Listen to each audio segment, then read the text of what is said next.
नमस्कार। आप सभी को प्रणाम करता हूँ।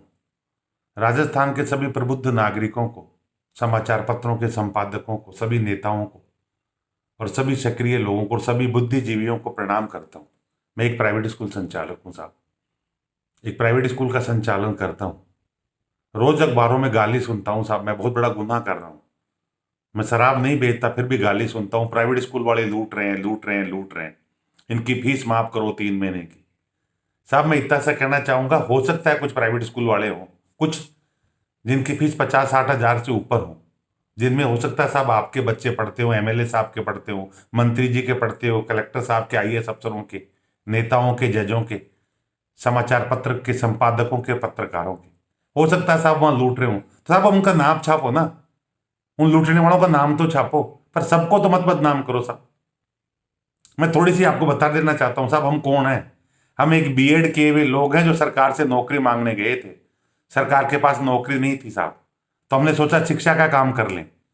तो जब गए तो मालूम चला एक आदमी तो स्कूल नहीं खोल सकता, एक समिति बनानी पड़ती है, फिर उसको रजिस्टर्ड करना पड़ता है, न लाभ न हानि लिखना पड़ता है। पर साहब धोखा देखिए, वहां वो समिति ये नहीं कहती पैसा कहां से लाएगा।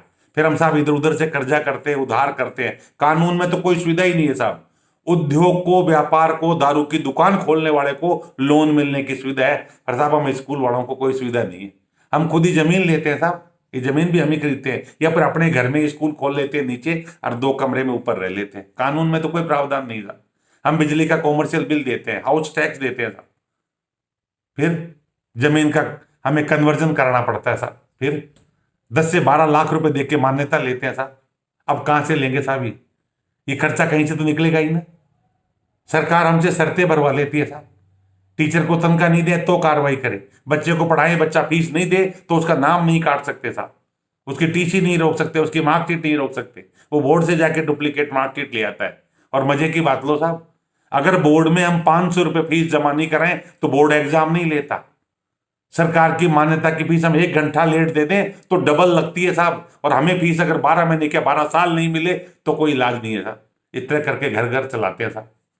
एक छोटे छोटा स्कूल संचालक होता है ना साहब, उसके यहाँ भी 20 लोगों के घर पड़ते हैं, टीचर से लेके, बाईजी से लेके, गार्ड से लेके, ऑटो वाला भी हमारे भरोसे खाता साहब। कुछ लोग हमारे स्कूल के बाहर परचूनी की दुकान खोल लेते हैं, बीड़ी बिस्कुट बेच के अपने बच्चों का और अपने घर का पेट पालते हैं साहब। हम क्या गुनाह कर रहे हैं साहब। हम राजस्थान के 91 लाख बच्चों को पढ़ा रहे हैं। सही पूछो तो हम आपका बहुत बड़ा भला कर रहे हैं साहब। अभी राजस्थान सरकार के पास 60-70 लाख बच्चे पढ़ रहे हैं, उनकी 42,000 करोड़ बजट है। ये 91 लाख बच्चे भी सरकारी स्कूल में पढ़े तो कितना बजट हो आप सोच सकते हो क्या साहब। इतना बजट है हमारी सरकार के पास, इतनी बिल्डिंग है। हमारे जो 60 लाख बच्चे पढ़ रहे हैं उनको हम सुविधाएं दे पाए हैं? नहीं दे पाए। मैं मानता हूं सरकार की मजबूरी है। तो साहब फिर आप कैसे कह रहे हो, और फिर माफ कैसे कराना चाहते हो साहब। उस टीचर की तनख्वाह माफ कर दें क्या? अच्छा माफ कर भी देंगे साहब आपके कहने से, पर उसका परिवार क्या खाएगा? उस भाई जी का परिवार क्या खाएगा? इस बिल्डिंग का किराया नहीं लगेगा साहब 3 महीने का। आपकी बिल्डिंग होती है, आप किराया मुफ्त में दे देते साहब। इसे किराया देना पड़ेगा साहब, बिजली का बिल देना पड़ेगा, जो लोन ले रखे उनकी किस्तें देनी पड़ेगी। हाँ साहब आपको ये लगता है 4 बसें खड़ी है, पर वो 4 बसें किस्तों में है साहब। और ज्यादातर के आप उठा के देख लेना फाइनेंस कंपनियों से, ज्यादातर स्कूल वालों की बसें की किस्तें बाउंस होती है, हम डबल डबल चुकाते हैं। और वो क्यों होती है साहब? क्योंकि हमारे पेरेंट्स गरीब होते हैं, उनके पास पैसा नहीं होता। वो जब आके हाथ जोड़ के निवेदन करता है ना, वो आपकी तरह माफ कराने नहीं जाता था, न अखबार में लेटर लिखता। वो आके हाथ जोड़ के कहता है गुरुजी इस बार बिटिया की शादी है, मैं 2 साल तक फीस नहीं दूंगा। अरे बाबा कुछ तो दो कि माफी जाऊंगा नहीं। गुरुजी इस बार फसल खराब हो गई, मैं नहीं दे पाऊंगा। सर मैं छोटी सी नौकरी करता हूँ, मुझे तनख्वाह नहीं मिली, मैं नहीं दे पाऊंगा। चाहे शहर हो चाहे गांव हो, जो छोटा आदमी है उसके बच्चे हमारे यहाँ पढ़ते हैं, और वो सीधा हमसे आके बात करता है। वो चिट्ठी नहीं लिखता, न सरकार को, न मंत्री को, न मुख्यमंत्री को, और वो ना किसी एमएलए के पास जाता। ये तो कुछ लोग हैं साहब, आप जो बड़े बड़े स्कूलों में बच्चे पढ़ाते हो अपने उसके लिए, ईगो सेटिस्फाई करने के लिए, अपना आपका स्टेटस दिखाने के लिए बड़े स्कूलों में बच्चे पढ़ाते हो, और फिर फीस माफी की बात करते हो साहब। मत पढ़ाओ ना उनके, हमारे भेजो। मेरा नाम नोट करो साहब, अनिल सर, मैं जयपुर से हूँ, मानसरोवर से। आप मेरे पढ़ाओ ना, आप 6 महीने बाद दे देना, और उनकी आधी दे देना, और उनसे अच्छा बच्चा नहीं पढ़ाऊं तो बताना। लेकिन नहीं साहब, आपको तो नाम चाहिए ना। तो साहब फिर नाम है तो पैसे दो साहब, मैं क्या कर सकता हूँ इसमें। आप क्यों माफ कराते हो? और अपने स्कूल का नाम लिखो साहब, सबकी मां मत कराओ। आप अगली बार से आप मांग करो अपने स्कूल का, मैं फला स्कूल मेरा बच्चा पढ़ता है, उसकी फीस माफ की जाए, तब जानू साहब आपकी हिम्मत। चाहे आप पत्रकार हो और चाहे आप नेता हो। आप पार्षद बनना चाहते हो साहब हैं, और झूठी वाई वाई लूटने के लिए हमारे गले पे तलवार चलाना चाहते हो। आप एमएलए बनना चाहते हो, बनो ना साहब।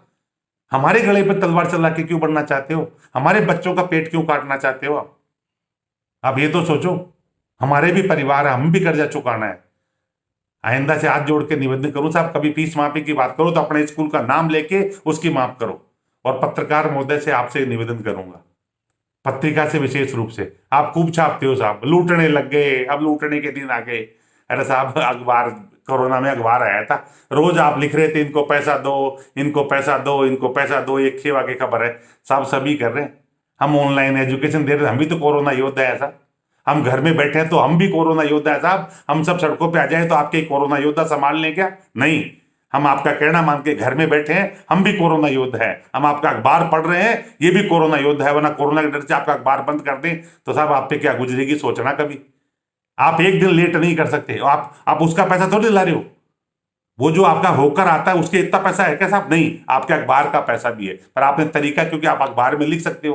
तो साहब मैं ये कहूंगा, जो लूट रहा है उसका नाम छापने की मत रखो, हर किसी को बदनाम मत करो, क्योंकि गरीब के पेट पे लात मारोगे तो लात उल्टी भी पड़ सकती है। हर किसी को बदनाम नहीं साहब। जो चोर है उसको चोर करना सीखो, और सही है सही करना सीखो। कि आपके नजर में एक भी ऐसा प्राइवेट स्कूल नहीं है जो अच्छे काम कर रहे हैं, आप उनका नाम छापो। आप ये कहो कि नहीं, जो लूट रहे हैं उन पे लगाम लगे और जो सही कर रहे हैं उनको शाबाशी मिले। मैं राजस्थान सरकार को तो फिर भी धन्यवाद दूंगा, माननीय मुख्यमंत्री और शिक्षा मंत्री जी को दिल से धन्यवाद देना चाह रहा हूं सर। पहली बार कोई सरकार है जो न्याय कर रही है। हमारे मुख्यमंत्री जी को मैं धन्यवाद दूंगा, पहली बार किसी मुख्यमंत्री ने अपने मन से ये कहा है कि मैं ये देखूंगा कि स्कूल के ताले भी नहीं लगे। धन्यवाद साहब। जनता का और राजा का ये फर्ज भी होता है, लेकिन ये फर्ज नहीं होता कि एमएलए बनने के लिए, पार्षद बनने के लिए आप गलत मांग उठाओ। ये बीजेपी के जो नेता मांग कर रहे हैं, मैं उनसे ये कहना चाहूंगा, करा दो, आपकी दिल्ली सरकार से पैसा दिलवा दो, फंड हम तो माफ कर देंगे। आप अपने एमएलए फंड से पैसा दो, हम तो माफ कर देंगे। आप सरकार के बाहर हो तो कुछ भी मांग कर लो, वेरी गुड साहब। जब आप सरकार में आओ तो करके दिखाना। ऐसा नहीं चलेगा साहब। आप चाहे बीजेपी के हो चाहे कांग्रेस के हो, हमारे लिए आप पूजनीय हो, पर गलत नहीं साहब, गलत नहीं। जय हिंद, जय भारत।